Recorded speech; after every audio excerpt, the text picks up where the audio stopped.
सोलापूर बार असोसिएशनच्या निवडणुकीमध्ये मी ॲडव्होकेट जयप्रकाश भंडारे सचिव पदाकरिता निवडणूक लढवित होतो. या निवडणुकीमध्ये मी प्रतिस्पर्धी ॲडव्होकेट मंजुनाथ कळमळे यांचा 1 मताने पराभव करून विजयी झालो आहे. अध्यक्षपदानंतर अतिशय महत्त्वाचे असलेल्या सेक्रेटरी पदासाठी झालेल्या निवडणुकीमध्ये माझा विजय झालेला आहे. खऱ्या अर्थाने सोलापूर बार असोसिएशन हा पुरोगामी असल्याचे आज या ठिकाणी सिद्ध झाले आहे.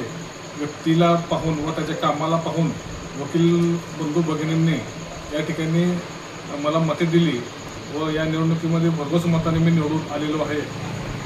त्यांनी जो माझ्यावर विश्वास दाखवलेला आहे तो निश्चितपणे मी कामाच्या माध्यमातून सार्थ करेन आणि सोलापूर बार असोसिएशनची चांगल्या पद्धतीने सेवा करेन. सर्व वकील बंधू भगिनींनी ज्यांनी मला मतदान केले त्या सर्वांचे आभार. धन्यवाद. वकील साहेब, तुम्ही निवडून आला तर येणाऱ्या काळामध्ये वकिलांसाठी बार असोसिएशनसाठी तुमचं पुढचं पाऊल काय असणार आहे?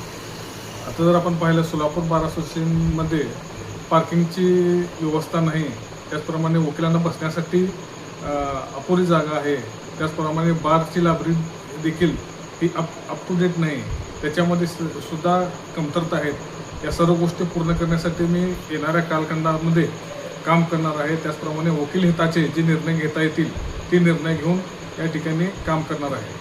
तर नवीन जे आपले नवीन वकील जे प्रॅक्टिस करत आहेत आणि नवीन युवक जे वकिली क्षेत्रामध्ये कार्यरत होत आहेत त्यांच्यासाठी तुमच्याकडनं म्हणजे काय आव्हान असणार? नवीन वकिलांसाठी सुरुवातीला नवीन वकिलांना इन्कम नसतं, त्यांना स्टायपन देण्यासाठी आम्ही प्रयत्न करू. त्याचप्रमाणे त्यांच्यासाठी कायदेविषयक व्याख्याने शिबिरे आयोजित करून त्यांना कायद्याविषयी माहिती देण्याचा आमचा प्रयत्न राहील.